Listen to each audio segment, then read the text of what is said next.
সংখ্যালঘুদের উপর অত্যাচার করা হয়েছে, পুড়িয়ে মারা হয়েছে।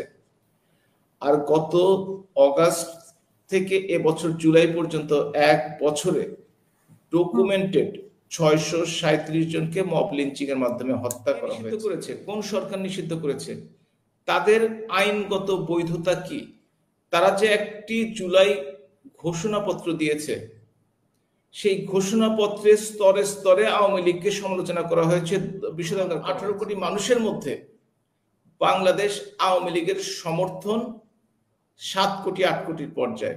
মাত্র 3000 লোকজন বাইরে আছে, 5000 লোক বাইরে আছে, ম্যাক্সিমাম 5000 লোক হওয়ার কোনো অগাস্ট মাস শোকের মাস।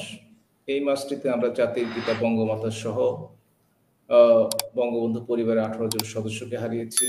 তাদের আজকে শ্রদ্ধার সাথে স্মরণ করছি। মহান মুক্তিযুদ্ধে যারা নিহত হয়েছেন তাদেরও স্মরণ করছি, সাথে সাথে জুলাই অগাস্টে যারা নিহত হয়েছেন বা পরবর্তী সময়ে যারা নিহত হয়েছেন তাদেরকে স্মরণ করছি।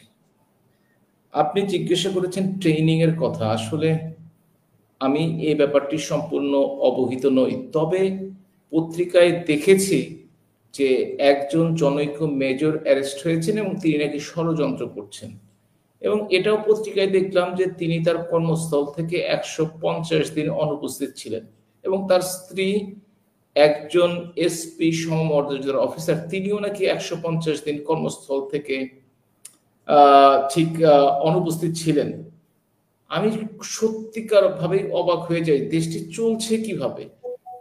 এই ধরনের গুরুত্বপূর্ণ সামরিক এবং প্রশাসনিক কর্মকর্তাবৃন্দ প্রায় 5 মাস কর্মক্ষেত্রে নাই।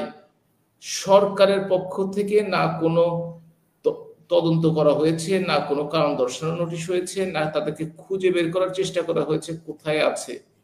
এইভাবে যদি আজ থেকে 3 মাস পরে শুনি যে 50 জন এরকম ঊর্ধ্বতন অফিসারকে 6 মাস হলে পাওয়া যাচ্ছে না, তাহলে আমি অবাক হব না। এই কারণে অবাক হব না যে অযোগ্যতা, অদক্ষতা এবং অবহেলায় এই সরকার বাংলাদেশের সকল সূচককে তলানিতে নিয়ে গেছে।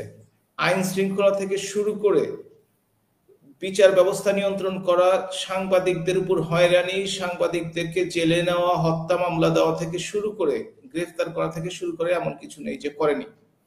ছাত্রদের, শিক্ষকদের বিভিন্ন ভাবে শিক্ষা জীবন ব্যাহত করা হয়েছে। ছাত্রদের পরীক্ষার হলে যেতে দেওয়া না, ক্লাসরুমে যেতে দেওয়া হয় না। ছাত্রদেরকে আপনি যদি দেখেন রেজিস্ট্রেশন যারা পরীক্ষার জন্য করতে যায় তাদের দিতে দেওয়া হয় না, অথবা ধরে মব ভায়োলেন্স করে তাদেরকে পিটিয়ে বের করে দেওয়া হয় ছাত্রলীগের সাথে সম্পর্ক থাকার কারণে। শিক্ষকদের বিভিন্ন ইউনিভার্সিটিতে, প্রাইমারি স্কুল থেকে শুরু করে ইউনিভার্সিটি পর্যন্ত হেনস্থা করার ছবি আপনারা দেখেছেন। সংখ্যালঘুদের উপর অত্যাচার করা হয়েছে, পুড়িয়ে মারা হয়েছে। আর গত অগাস্ট থেকে এবছর জুলাই পর্যন্ত 1 বছরে ডকুমেন্টেড 637 জনকে মব লিঞ্চিং এর মাধ্যমে হত্যা করা হয়েছে, যেটি ডকুমেন্টেড। এর বাইরেও অনেকে হত্যা হয়েছে। অথচ 23 সনে এই হত্যাকাণ্ডের সংখ্যাটি ছিল 51 জন, অর্থাৎ 12 গুণ, 12.5 গুণ হত্যাকাণ্ড বেড়েছে। এই অবস্থায় এই সরকার আসলে লেজুক উপরে করে ফেলেছে। এবং আপনি দেখেন এই যে কয়েকদিন আগে একটা বিমান দুর্ঘটনা হলো, সেখানে স্বাস্থ্য উপদেষ্টার টিকিটিও খুঁজে পাওয়া যায়নি। সুতরাং এই অবস্থায় কোন সামরিক অফিসার যদি কাউকে ট্রেনিং দেয় সরকারি কর্মরত অবস্থা থাকা অবস্থায়, তাহলে 150 দিন পর তাকে গ্রেপ্তার হবে কেন? পত্রিকায় দেখলাম বসুন্ধরা অঞ্চলে নাকি তাদেরকে বা বিভিন্ন জায়গায় ঢাকা শহরের মধ্যে দেওয়া হচ্ছিল। তাহলে কি সরকারের গোয়েন্দা সংস্থাগুলো সম্পূর্ণ ব্যর্থ খুঁজে বের করতে, অথবা ইচ্ছা করে সুযোগ দিয়েছে কিনা সেটাও কিন্তু আপনাদেরকে বিবেচনা করে দেখতে হবে। সুতরাং এটা একভাবে দেখলে কিন্তু হবে না যে এতদিন ইচ্ছা করে সুযোগ দিয়েছি, যদি ঘটনাটা সত্যি হয়ে থাকে, এবং এখন যখন সামলাতে পারছি না তখন গ্রেফতার করে ফেললাম।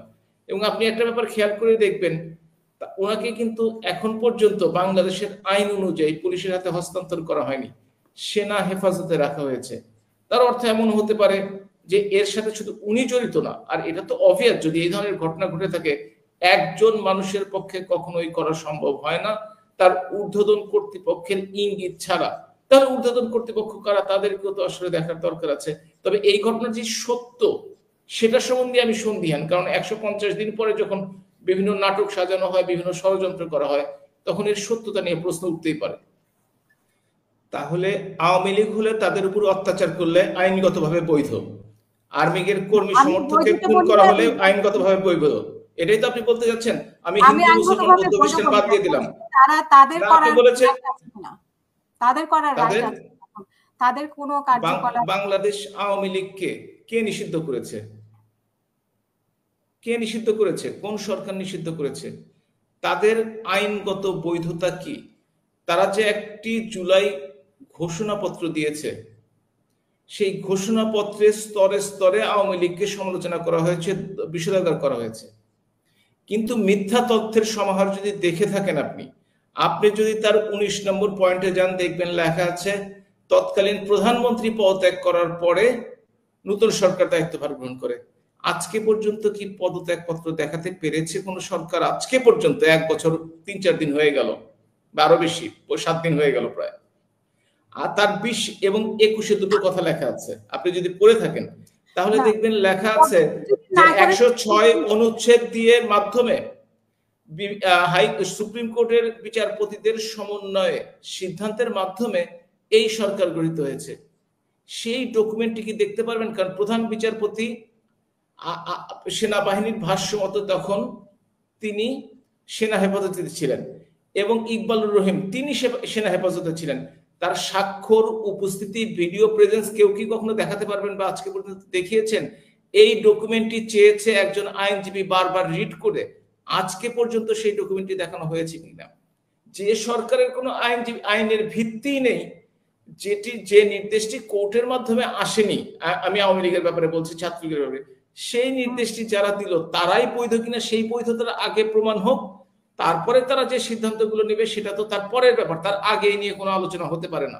এবং আপনার কাছে যদি কোনো প্রমাণ থাকে যে জননেত্রী শেখ হাসিনা পদত্যাগ করেছেন, কিংবা সুপ্রিম কোর্ট থেকে 106 অনুচ্ছেদ অনুযায়ী সিদ্ধান্ত দেওয়া হয়েছে, সেইগুলো যদি দেখাতে পারেন তাহলে এই সরকার নিয়ে আলোচনা হতে পারে। তাছাড়া এই সরকার নিয়ে আসলে আমি সরকার অবৈধ, সরকার ঠিকমতো গঠন হয়নি, সরকারের আদেশ অবৈধ, সেটা কি আপনারা বাইরে বসে বলবেন নাকি আপনারা দেশে থেকে বলতেন? আপনি বলছেন যে সাবেক প্রধানমন্ত্রী পদত্যাগের কোনো কিছু, হাজার খানেক লোক হয়তো ভারতে আছে, কিছু লোক নেপালে আছে, কিছু লোক দেখতে পাচ্ছি না, তারা কেন প্রতিবাদ করছে? আপনার সামনে তো কথা বলছি, আপনার সামনে বসে আছি, আপনার সামনে কি আগেও যখন টকশো করতাম দেশ থেকে, হ্যাঁ দেশ থেকে যখন করতাম তখন কি আপনার সামনে উপস্থিত হতাম? কখনোই না। কথাটা শেষ করে নি। মাত্র 3-4 হাজার আওয়ামী লীগের নেতাকর্মী সারা পৃথিবীতে হয়তো বা বাইরে আছে, কিন্তু আওয়ামী লীগ সর্বশেষ যে নির্বাচনটি করেছিল, যদি আপনারা 14, 18, 24 বাদও দেন, 8 আসনের নির্বাচনে ভোট পেয়েছিল 48 ভাগের বেশি। সেই দলে 12 কোটি ভোটারের মধ্যে বা 18 কোটি মানুষের মধ্যে বাংলাদেশ আওয়ামী লীগের সমর্থন 7 কোটি 8 কোটির পর্যায়ে। মাত্র 3000 লোকজন বাইরে আছে, 5000 লোক বাইরে আছে, ম্যাক্সিমাম 5000 লোক হওয়ার কোনো সম্ভাবনা নেই। 18 থেকে 7-8 কোটি থেকে 5000 থাকলেই কি আর না থাকলেই কি। সুতরাং সব নেতা কর্মী তো আমাদের দেশেই আছে। এখন কি জন্য তারা বের হচ্ছে পারছে না? কারণ 1 বছরে ডকুমেন্টেড 637 জনকে হত্যা করা হয়েছে অবৈধ মবের মাধ্যমে হাজার হাজার নেতাকর্মীকে হেনস্থা করা হয়েছে। মবের মাধ্যমে চাঁদাবাগির একটা স্বর্গরাজ্য বাংলাদেশ পরিণত হয়েছে। বাংলাদেশে ঘুষ দুর্নীতি বেড়ে গেছে। বাংলাদেশে আইনের শাসন তলানিতে। বাংলাদেশে কেউ অ্যারেস্ট হলে জামিন পেলেও তাকে হেনস্থা করে আবার জেল গেট থেকে গ্রেপ্তার করা হয়, অথবা চাঁদা নিয়ে তাকে ছেড়ে দেওয়া হয় পুলিশ স্টেশন থেকে, অথবা ওই এনসিপির নামে, বিএনপির নামে, কখনো কখনো ডকুমেন্টের 32টি আছে যে আমাদের নামে চাঁদাবাজি করা হয়। সুতরাং কিভাবে আপনি বলবেন যে এই লোকগুলো মাথা তুলে দাঁড়াবে? তবে একটা কথা বলে রাখি, অনাচার অত্যাচার যতই করা হোক না কেন, এই পাক বাহিনীর সহযোগিতা করে যে জামাত, রাজাকার, আল বদর, আল শামস সেই সময় যারা বাঙালি জাতিকে দাবিয়ে রাখতে চেয়েছিল, সেই 71-এও পারে নাই, এই 25-এও পারবে না। এটা শুনে রাখেন আপনি।